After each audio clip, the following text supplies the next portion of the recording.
the US and its allies have decided to throw their weight behind yet another coup attempt in Venezuela. As usual, they claim that their objectives are democracy and freedom. Nothing could be farther from the truth. The following presentation will expose the real motives and human consequences of this gambit.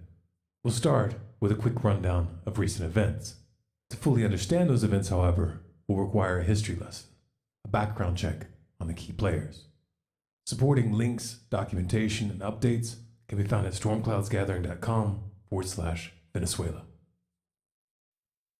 On January 23, 2019, Venezuela's opposition leader Juan Guaidó declared himself acting president and called upon the armed forces to disobey the government. Very few had ever heard of this man. He had never actually run for president.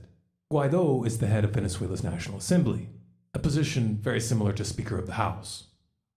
Within minutes of this declaration, US President Donald Trump took to Twitter and recognized Guaidó as interim president of Venezuela, writing off the administration of Nicolas Maduro as illegitimate.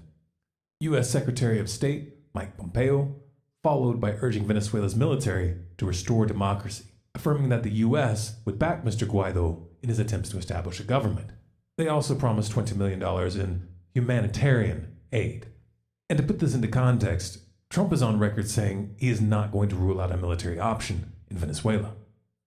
This is roughly the equivalent of Nancy Pelosi or Mitch McConnell declaring themselves president, calling on the military to overthrow Trump, and having China pledge to fund and assist the effort. Now, if you happen to be in the camp that wouldn't actually mind seeing Donald Trump forcibly removed from office, I would encourage you to imagine replacing Trump's name with Obama, Bush, Merkel, or Macron. You know, there have been a lot of protests in France lately, and the Yellow Vests have demanded that Macron step down. Why don't we restore democracy in Paris? If Donald Trump can decide on a whim which leaders are legitimate and which can be deposed by tweet, what kind of precedent does that set? And who's next? The grand irony here is that the exact same media outlets that blasted Trump as a, quote, illegitimate president whose election is tainted by fraud are now calling his regime change ambitions in Venezuela bold. Not only have they refused to criticize the move, but in fact they're hailing this as a, quote, potential foreign policy victory and a political win at home. Let's get this straight. Trump is an illegitimate president who should be removed from office because of Russian interference, but you're perfectly comfortable with that same illegitimate president toppling foreign governments via Twitter? Though support for Guaidó was quickly parroted by Washington's most dependable allies and lauded by virtually every Western media outlet, the Venezuelan military responded by condemning the coup and reconfirmed their loyalty to Maduro. Russia, China, and Turkey also issued statements condemning U.S. meddling and warned against further interference. By January 25th, reports were flowing in that as many as 400 Russian military contractors were already on the ground. That same day, Pompeo announced that Elliot Abrams, the man who oversaw regime change wars in Nicaragua and El Salvador, was deeply involved in the Iran-Contra scandal and who was an architect of both the Iraq War and the 2002 coup attempt in Venezuela, which culminated in the kidnapping of Maduro's predecessor Hugo Chavez, would be put in charge of the effort to, quote, restore democracy and prosperity to their country. Right. So why do you suppose Washington really wants regime change in Venezuela? You'd have to be pretty naive to buy that democracy and prosperity drivel. The Trump administration slams Maduro as authoritarian while cuddling up to Mohammed bin Salman, a mass-murdering dictator known to dismember reporters he doesn't like. They talk about how the Venezuelan economy is in shambles, but by their own admission, U.S. sanctions have played a significant role in creating that situation.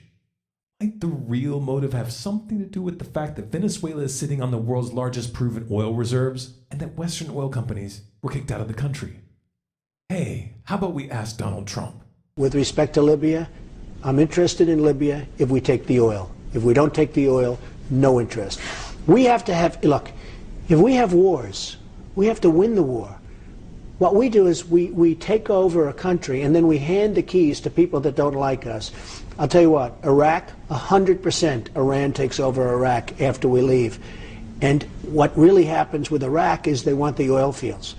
And I have it on very good authority that Iran probably won't even be shooting a bullet because they're getting along with the Iraqi leaders better than we are.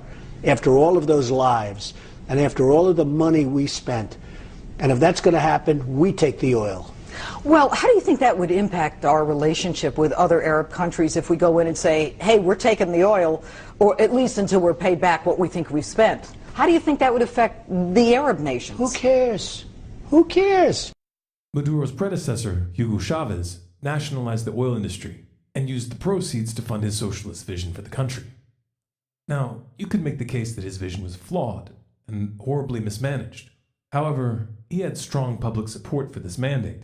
So much support, in fact, that when US-backed coup plotters kidnapped Hugo Chavez in 2002, crowds took to the streets en masse and he was quickly reinstated. Which brings us back to Juan Guaidó. There's not much information available on Mr. Guaidó, but if you look up the man who tapped him to lead the opposition party, Voluntad Popular, you'll find Washington's fingerprints all over the place. Leopoldo López, the founder of Voluntad Popular, orchestrated the protests in 2002 that led up to the kidnapping of Hugo Chavez. It's no secret that the US has been funding Voluntad Popular for years. In fact, you can still find documents on state.gov which admit to routing at least $5 million to, quote, support political competition building efforts. Nor is it a secret that US officials met with coup plotters in 2018. But if there were any doubt that Guaidó is Washington's puppet, Mike Pence's call the day before the coup assuring US support should lay that to rest. But Maduro is a bad leader. Compared to who?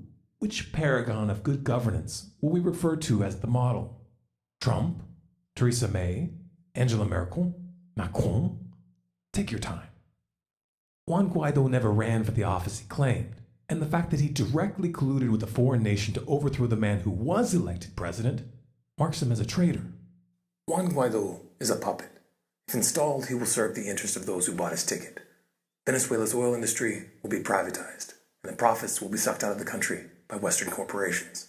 Venezuela is one of the three countries I call the troika of tyranny. It'll make a big difference to the United States economically if we could have American oil companies really invest in and produce the oil capabilities in Venezuela.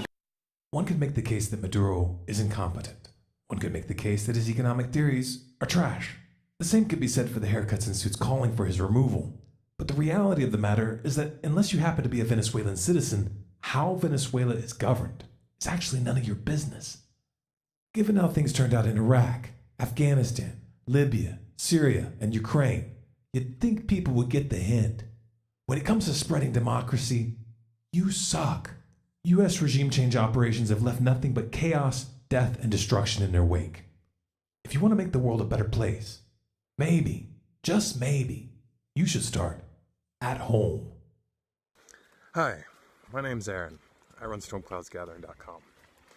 Now, chances are you didn't catch every single detail in the video you just watched. There's multiple levels of information, and I even slipped in a few corny jokes for those who are paying attention. So you might want to watch it again, press pause from time to time, and read what's on the screen. As usual, I encourage people to fact check everything. You'll find links and documentation, all from mainstream sources, stormcloudsgathering.com/Venezuela. I make these videos because I believe we each have a moral obligation to stand up and speak out against wars of aggression. If you agree, it's up to you to help this message spread.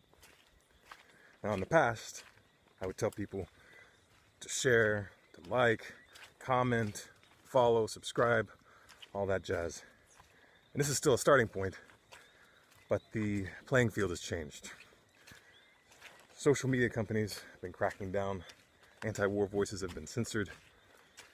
If we're going to make a difference in this next phase, we're going to have to get creative. To facilitate this, I've updated the participate page on my website to include various ways of downloading and distributing content. All of our content is Creative Commons, no restrictions. So you're free to steal any of my ideas, slice and dice, put it in your own words, and distribute with or without attribution. To those of you who know the backstory, we're still here, farming, living off-grid in the mountains of Dominico. It's taken us over a year to recover from Hurricane Maria, but we've gotten every roof back on and pulling ourselves up.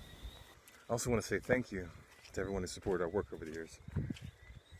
One example of this is Hurricane Maria took our solar panels, but thanks to you guys we were able to get a small replacement system that enables us to charge our laptops and cell phones.